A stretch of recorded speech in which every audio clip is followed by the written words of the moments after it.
Spider-Man, Spider-Man, get better frame rates on the PC than PS5 can. Oh yeah, it's PC port report time for Spider-Man Remastered, finally coming to the PC. That's right, it's out today, folks. $60 available on Steam, and I believe the Epic Game Store as well, although I am playing the Steam version of the game. So I'm going to be walking you guys through the performance of the game, frame rates, frame times, a little bit stutters and hitches and stuff in the game.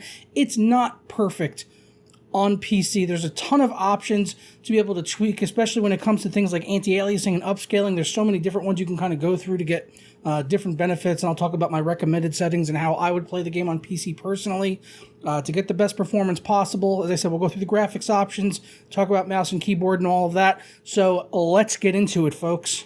But first, today's video is brought to you by Keysfan.com and their software super deal, where you can get some of the best prices out there on Microsoft software. Especially with my coupon code, you can get half off of Windows keys, as well as 62% off on Microsoft Office products like Windows 10 Pro, Windows 11 Pro, and Office 2019 Professional Plus, and Office 2021 Professional Plus. And they've also got a bundle with Windows 10 Pro and Office 2019 in the same package.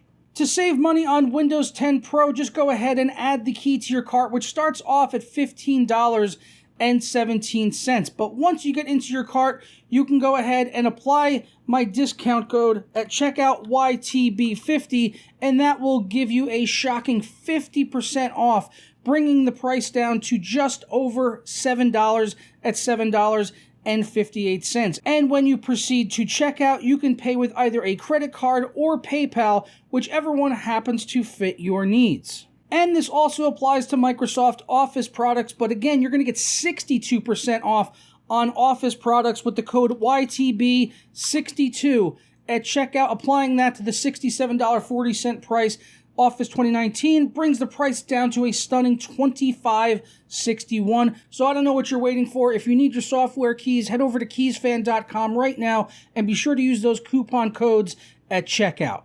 YTB50 on Windows products for half off, and YTB62 for 62% off on Microsoft Office products. So first up, as I like to do with any of these port reports, we'll go ahead and jump into the display and the graphics options, and there are a respectable amount of options available in this game. We'll start off in the display section. For the vast majority of everything you're going to see gameplay-wise in this video, it was done at 4K with DLSS on quality, with ray tracing maxed out, everything maxed out and stuff. This is basically the settings I was using that I'm going to go through here. We do have HDR support, and it does support high refresh rate, ultra wide, all that good stuff. DLSS on quality. It's also got a Insomniac Games temporal injection, which is essentially the developer's own form of upscaling. Probably very similar, or if not exactly what they used on the PlayStation 5. As I said, they got that DLSS as well as AMD FSR 2.0, which is nice that they do denote that there in the menus. You can also do dynamic resolution scaling, and if you're choosing not to use DLSS or anything like that, they do have DLAA, which is NVIDIA's form of deep learning anti-aliasing. So this does not reduce the resolution, and thankfully it actually doesn't have a massive impact on performance, and it was the best form of anti-aliasing that I found in the game if you're choosing to run it at native res. It also does have TAA as well as SMAA, or you can run it completely off. I would honestly advise, though, DLA or TAA if you're not running on a card that'll support DLAA. SMAA, which I traditionally love, looks horrendous in this game. Do not use it. It makes shimmering lines on every single part of the buildings, and even though the game was running at like 100 frames per second, it looked like the shimmering lines of anti-aliasing were running at like 2 frames per second. You could literally watch them move across the building. It was one of the most hideous things I have ever seen in a PC game. So honestly, I might end up using ray tracing off for the majority of my playthrough on the game with DLA. That was honestly my favorite way to play it in the smoothest way. But if you're going to be using ray tracing, I highly recommend DLSS or AMD FSR unless you want your frame rate to just go completely into the toilet.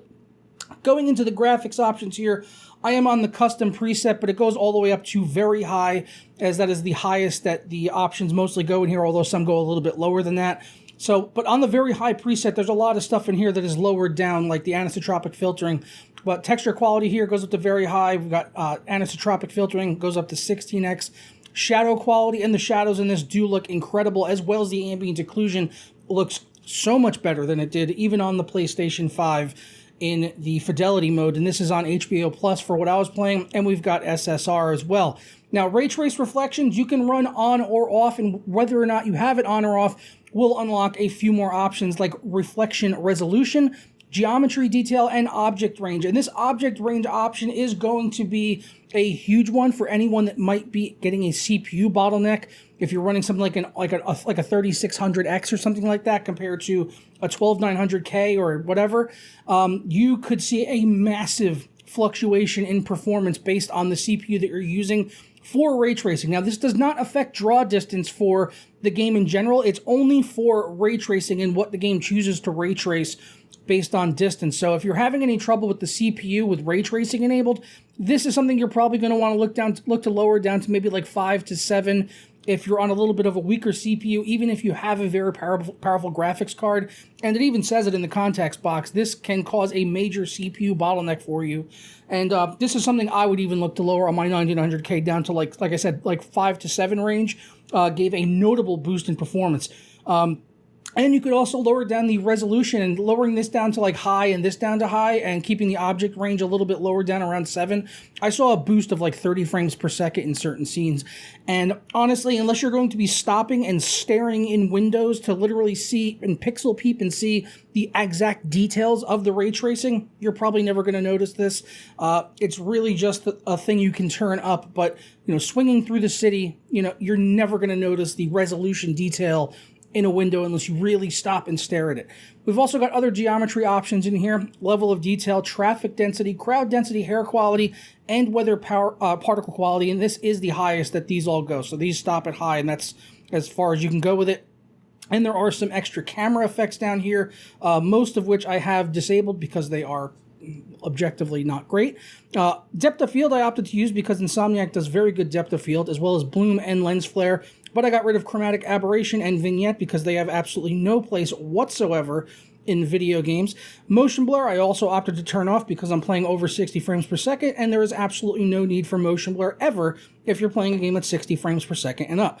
The FOV slider does not have traditional values like degrees, but it does go all the way up to 25 and as low as -25, and it's a pretty wide range, so you're not going to be able to just set it to like 90 degrees like you maybe would if that's something you're used to.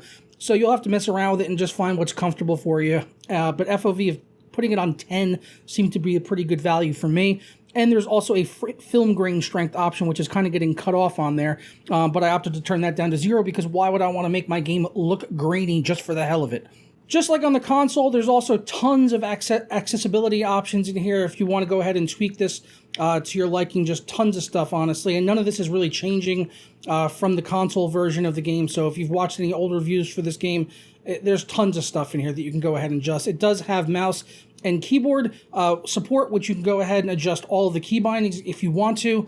But honestly, I would advise you to go ahead and play with a controller. And I was playing with a PS5 controller, which thankfully does support the haptic feedback and adaptive triggers, just like it does on the PlayStation 5. So if you're going to be playing with a controller, you can play with whatever controller you want: PS4, Xbox 360, Xbox One, or Series X, whatever. If you want to get the best controller experience and what you would basically get on the PlayStation 5, I would say use a PS5 controller if you happen to have one, or you could pick one up. Is it worth picking one up for it? No. Just use whatever controller you have, and if you don't have a controller, you could definitely play the game on mouse and keyboard, but I think playing with a controller is going to be ideal. Now, when it comes to the actual performance in Spider-Man, it is pretty solid. There are definitely times where I saw some frame drops and hitching. Thankfully, that was mostly happening in cutscenes, as it seems like during the cutscenes, the CPU will ramp up a lot, because it seems like in the cutscenes, it's essentially like, it seems like it's compiling shaders for the next gameplay segment that you're going to be playing in the game, and that was actually backed up by the recent Digital Foundry video that was just posted this morning. So there are definitely frame drops. It's not absolutely perfect. I saw some frame drops down into the 40s, but as I said, that was mostly in cutscenes, so it was not as smooth an experience as playing on the PS5, and that's probably due to like the storage and the very, very fast NVMe drives that they have in the PS5s and how it's optimized to utilize those NVMe drives on console, and I'm not sure if they did that with the PC version, but I was playing on an NVMe drive, a very fast NVMe drive, not a Gen 4, but still a fast NVMe drive nonetheless, as my 9900K doesn't support the Gen 4 NVMe stuff. But yeah, overall though, still the performance was pretty solid. Most of the time I was over 60 frames per second during gameplay sequences, even with the ray tracing on and DLSS at quality settings, still running very smoothly, and the game looks like a fucking mint. Just looks so good, so crisp, and the additional things like the better shadows, the ambient occlusion, the increased texture resolution, and all of that just make this the absolute best looking version of the game, hands down. But is it as consistent as playing on something like the PS5 or the PS4 Pro? No, it's not. Honestly, if you just really wanted to get smooth 60 frames per second, if you have a PS5, it's fantastic playing on there. You're not really going to be missing out on too much from the PC version, unless, of course, we do see mods coming to the PC version.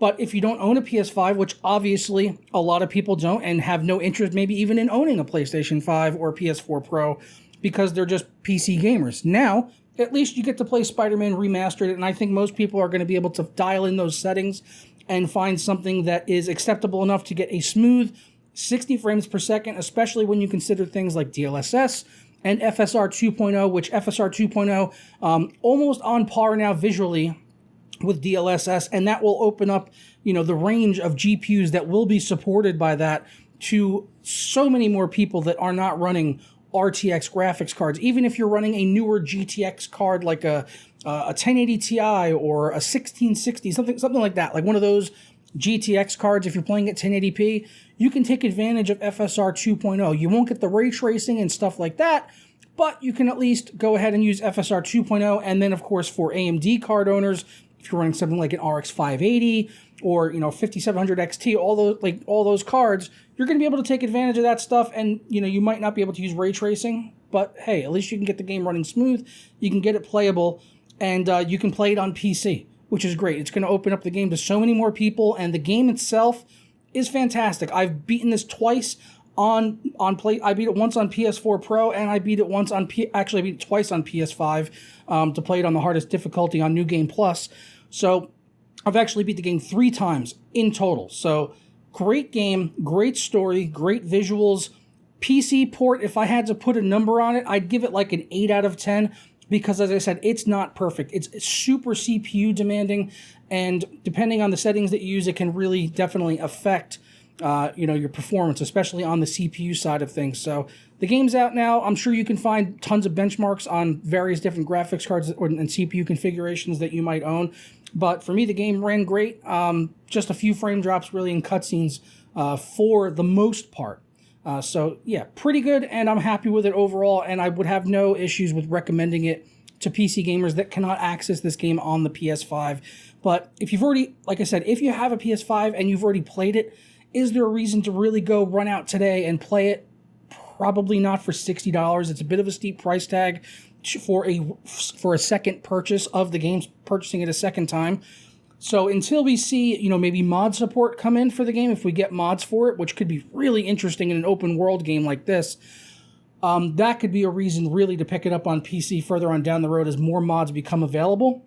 And I do look forward to seeing the developers maybe put out some more patches for the game, which maybe could smooth out the performance even a little bit more than what we're seeing here on day one with Spider-Man Remastered. So let me know your thoughts down in the comments below. I look forward to reading through those as always, and I will catch you all next time for another video. Peace.